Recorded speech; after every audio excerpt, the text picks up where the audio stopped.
आत्मा शरीर छोड़ने पर होने वाले अनुभव। आत्मा जब शरीर छोड़ती है तो मनुष्य को पहले ही पता चल जाता है। ऐसे में वो स्वयं ही हथियार डाल देता है, अन्यथा उसने आत्मा को शरीर में बनाए रखने का बहुत ही प्रयत्न किया होता है और इस चक्कर में वो कष्ट झेला होता है। अब उसके सामने उसके सारे जीवन की यात्रा चलचित्र की तरह चल रही होती है। उधर आत्मा शरीर से निकलने की तैयारी कर रही होती है। इसलिए शरीर के 5 प्राण एक धनंजय प्राण को छोड़कर शरीर से बाहर निकलना आरंभ कर देते हैं।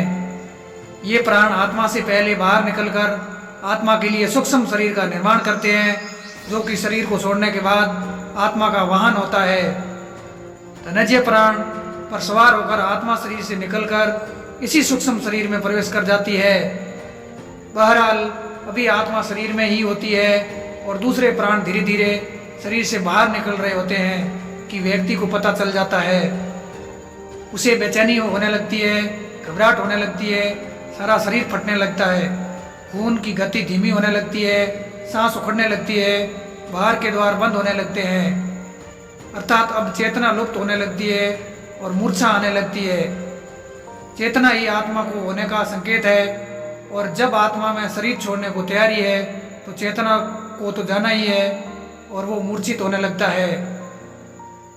बुद्धि समाप्ति हो जाती है और किसी अनजाने लोक में प्रवेश की अनुभूति होने लगती है, यथा चौथे आयाम होता है, फिर मूर्छा आ जाती है और आत्मा एक झटके से किसी भी खुली हुई इंद्रिय से बाहर निकल जाती है।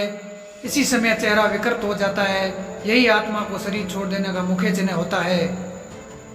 शरीर छोड़ने से पहले केवल कुछ पलों के लिए आत्मा अपनी शक्ति से शरीर को 100% सजीव करती है, ताकि उसके निकलने से मार्ग अवरुद्ध न रहे, और फिर उसी समय आत्मा निकल जाती है और शरीर खाली मकान की तरह निर्जीव रह जाता है। इससे पहले ही घर के आसपास कुत्ते बिल्ली के रोने की आवाज़ें आती है। इन पशुओं की आंखें अत्यधिक चमकीली होती है, जिससे ये रात के अंधेरे में तो क्या सूक्ष्म शरीरधारी आत्माओं को भी देख लेते हैं।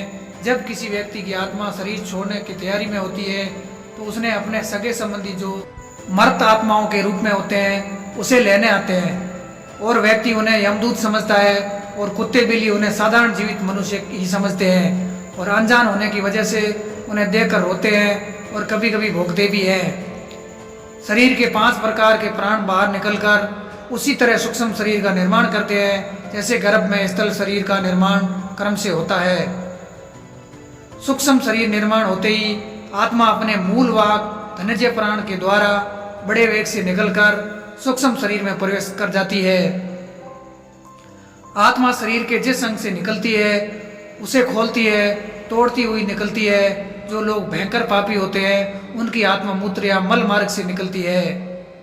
जो पापी भी है और पुष्यात्मा भी है उनकी आत्मा मुख से निकलती है। जो पापी कम और पुष्यात्मक अधिक है उसकी आत्मा नेत्रों से निकलती है। और जो पूर्ण रूप धर्मनिष्ठ है, पुष्यात्मा और योगी पुरुष है, उनकी आत्मा ब्रह्मरथ से निकलती है। अब तक शरीर से बाहर सूक्ष्म शरीर का निर्माण हुआ रहता था, लेकिन ये सभी का नहीं हुआ रहता है। जो लोग अपने जीवन में ही मोह माया से मुक्त हो चुके योगी पुरुष है उन्हीं के लिए तुरंत सूक्ष्म शरीर का निर्माण हो जाता है।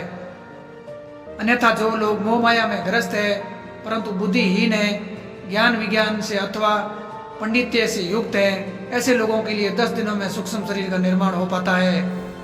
हिंदू धर्म में 10 गात्र का श्रद्धा और अंतिम दिन मृतक श्रद्धा करने का विद्वान इसलिए है कि 10 दिनों में शरीर से 10 अंगों का निर्माण इस विधान से पूर्ण हो जाए और आत्मा का सूक्ष्म शरीर मिल जाए। ऐसे में जब तक 10 गात्र का श्रद्धा पूर्ण नहीं होता और सूक्ष्म शरीर तैयार नहीं हो जाता, आत्मा प्रेत शरीर में निवास करती है। अगर किसी कारणवश ऐसा नहीं हो पाता तो आत्मा प्रेत योनि में भटकती रहती है। एक और बात, आत्मा के शरीर छोड़ते समय व्यक्ति को पानी की बहुत प्यास लगती है। शरीर से प्राण निकलते समय कंठ सूखने लगता है, हृदय सूख जाता है और इससे नाभि जलने लगती है। लेकिन कंठ अवरुद्ध होने से पानी पिया नहीं जाता और ऐसी स्थिति में आत्मा शरीर छोड़ देती है, प्यास अधूरी रह जाती है। इसलिए अंतिम समय मुख में गंगा जल डालने का विधान है। इसके बाद आत्मा का अगला पड़ाव होता है शमशान का पीपल। यहाँ आत्मा के लिए यमघंट बंधा होता है। जिससे पानी होता है। यहाँ प्यासी आत्मा यमगढ़ से पानी पीती है जो उसके लिए अमृत तुल्य होता है। इस पानी से आत्मा तृप्ति का अनुभव करती है। हिंदू धर्म के शास्त्रों में विधान है कि मृतक के लिए यह सब करना होता है ताकि उसकी आत्मा को शांति मिले। अगर किसी कारणवश मृतक का 10 गात्र का श्रद्धा न हो सके और उसके लिए पीपल का यमगढ़ भी न बांधा जा सके तो उनकी आत्मा प्रेत योनि में चली जाएगी और फिर कब वहाँ उनकी मुक्ति होगी यह कहना कठिन होगा।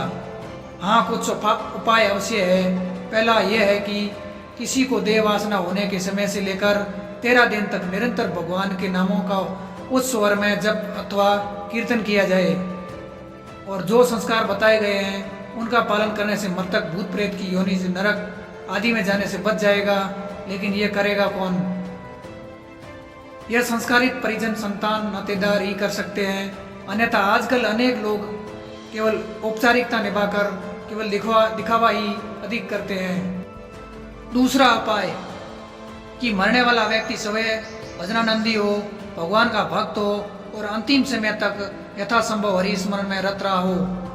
तीसरा, भगवान के धामों में देह त्यागी हो अथवा दाह संस्कार काशी, वृंदावन या चारों धामों में किसी में हुआ हो।